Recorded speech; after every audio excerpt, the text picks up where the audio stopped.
textos. Contexto del texto.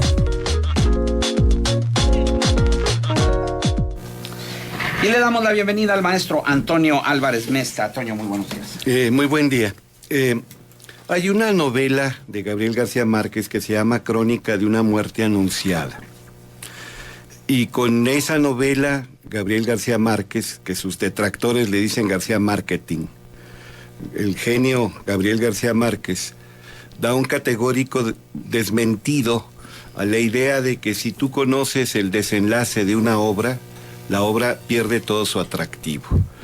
Y dominados por el imperio lingüístico anglosajón, usamos la palabra spoiler cuando conocemos el desenlace de una película, de una serie de televisión, obviamente de un libro. Usamos ese anglicismo, el spoiler, que es lo que nos echa a perder la emoción. Que te cuenten el final de la historia. Que nos cuenten el final. Gabriel García Márquez, desde el título mismo, nos dice que hay una muerte. Y en el primer párrafo de esa espléndida novela, nos dice quién va a morir y quiénes lo matan. Santiago Nazar, un muchacho guapo, heredero, rico,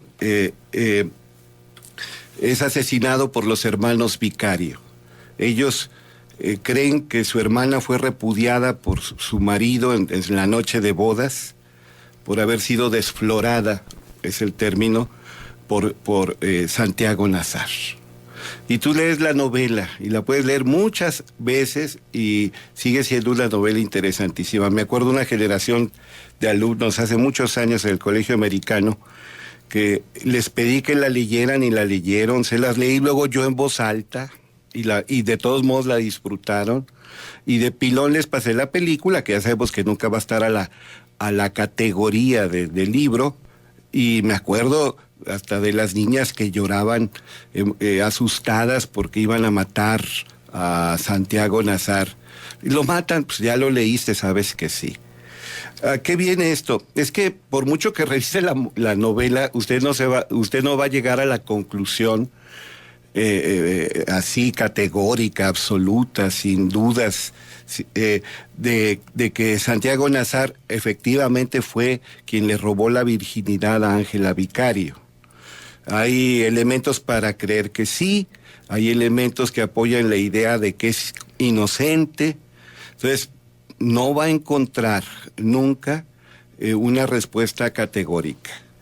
Esto es una obra de anfibología, una anfibología con valor estético, artísticamente trabajada. Aquí hemos hecho mención de un cuento del extraordinario loco alcohólico de Boston, el expulsado de West Point, el necrófilo Edgar Allan Poe, que en la obra El cuento, La fosa y el péndulo habla de que en medio de esa mazmorra que la Inquisición española usa para torturar a varias personas, hay una fosa de la que sale una extraña luz, y uno de los torturados por la Inquisición, dándose cuenta de que las paredes se están cerrando, el cuarto se está achicando, que va a morir triturado, pues avanza donde está un pozo o una fosa, y lo que ve lo aterroriza, y prefiere morir de cualquier forma a caer en aquella fosa. Nunca nos dice Edgar Allan Poe qué había en la fosa. El prisionero afortunadamente fue rescatado porque los ejércitos franceses toman la ciudad de Pamplona y venturosamente rescatan a este prisionero. Alguna vez referí una anécdota, por supuesto apócrifa, donde en una cantina coincidieron Edgar Allan Poe y Robert Louis Stevenson, y después de tomar mucho ron, Stevenson le dice: oye, ¿qué había en la fosa? ¿Qué imaginaste que había en la fosa? Y que le contestó con una gracejada más bien insultante, Edgar Allan Poe, a Robert Louis Stevenson, y se cuenta que Robert Louis Stevenson noqueó a Edgar Allan Poe. Esa anécdota aparece en varios libros, sin embargo, insisto, es apócrifa, porque no fueron coetáneos. Cuando muere Edgar Allan Poe es cuando nace Robert Louis Stevenson, entonces no pudo haber ocurrido aquello. Pero ¿por qué hablo de esta obra de García Márquez y de ese cuento de Edgar Allan Poe? Porque tiene una característica que el semiólogo italiano Umberto Eco considera que es propia de la obra de arte contemporánea, la anfibología intencional. Toda obra de arte de cualquier época, de los grandes genios, forzosamente tiene como rasgo distintivo que es abierta, se presta a la pluralidad de interpretaciones, son muchos los significados. Volvemos a leer un libro, acuérdense que Borges decía que la relectura es más placentera y fructífera que la lectura misma, y encontramos cosas que habían pasado inadvertidas en una primera o segunda lectura. Entonces hay que volver a leer una y otra vez los grandes libros, valga la mención. Acordémonos que Carlos Fuentes decía que él no concebía una Semana Santa sin releer al Quijote, y que él de manera sistemática en las vacaciones de primavera, para que no se ofendan los laicos, releía al Quijote. Esto de la obra abierta, de la polisemia, que son los muchos significados, y de la anfibología intencional, que Umberto Eco dice que es el rasgo esencial de una obra de arte, sobre todo contemporánea, como esa que mencioné, de García Márquez, o el cuento La fosa y el péndulo, de Edgar Allan Poe, pues viene porque, lo estoy diciendo porque hace una semana hablamos aquí de Umberto Eco y gratísima fue la sorpresa de la respuesta entusiasta de algunas personas que se comunicaron con este servidor. Y le dije, bueno, hay mil cosas que se podrían decir de Umberto Eco y siempre nos vamos a quedar cortos.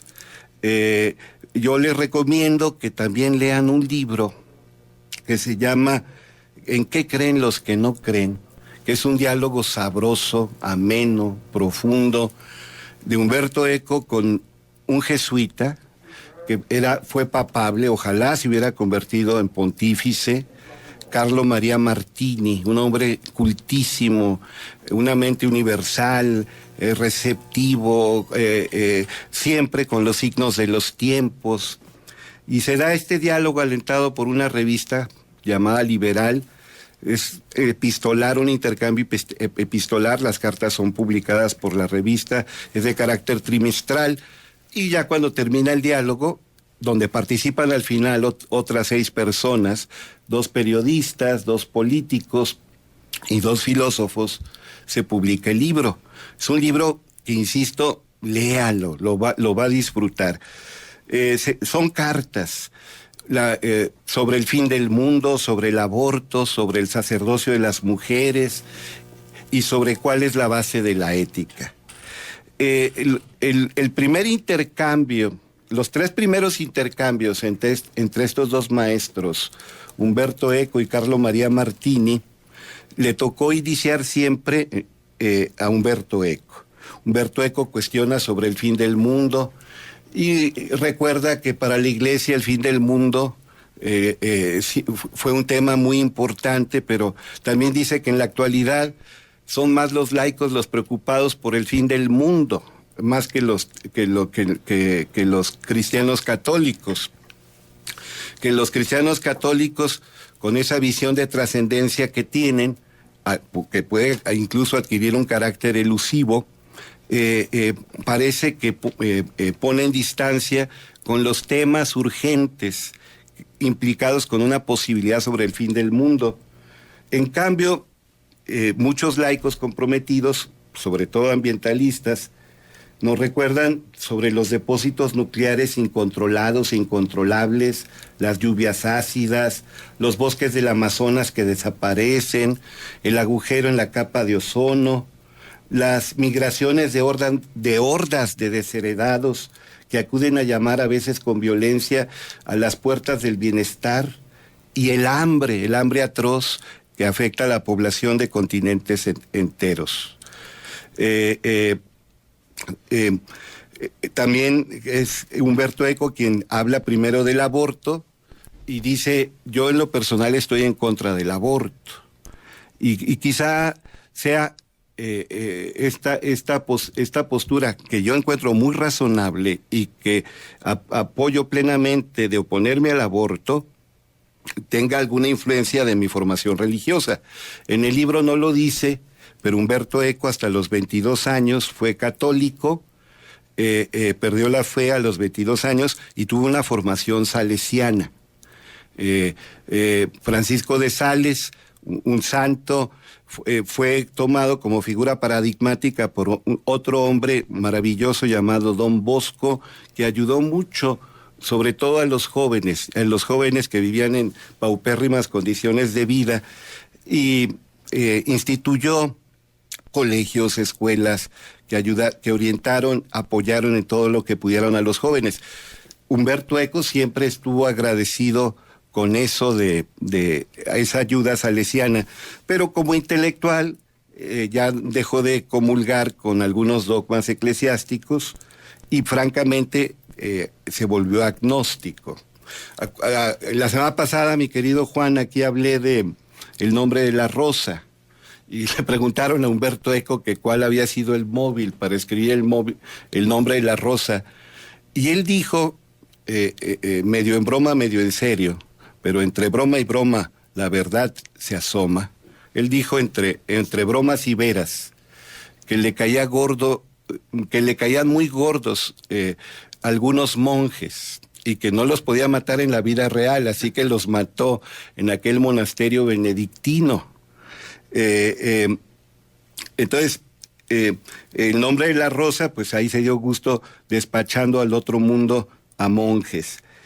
Insisto, los tres primeros intercambios epistolares fueron sobre el fin del mundo, el aborto, el sacerdocio de las mujeres, y siempre los inició Humberto Eco. Él decía, y por iniciar yo parezco agresivo, parezco un inquisidor. Y obviamente no fue Martini el que dispuso así las cosas, pero ya el último intercambio, Martini pregunta, ¿en qué fundamentan los agnósticos o los ateos, los no creyentes? ¿Cuál es el fundamento de la escala axiológica? ¿Cuál es el valor fundante de una recomendación moral? ¿Qué es lo que constituye una acción que tenga valor moral para alguien que no es creyente? Porque para los creyentes, a final de cuentas, todas las jerarquías axiológicas, las escalas de valores, tienen como fundamento último el valor absoluto que es Dios. Viene en ese momento a mi memoria, acuérdate, mi querido Juan, aquella obra de Dostoyevsky, donde un personaje horrorizado por la muerte de un niño y por una jauría, fue un asesinato porque el hacendado no consentía que un niño tomara un alimento que no le había sido regalado. Un personaje dice,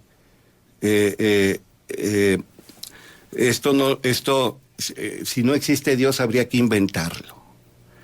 Si Dios no existiera habría que inventarlo y Dios no estaría de acuerdo con esto.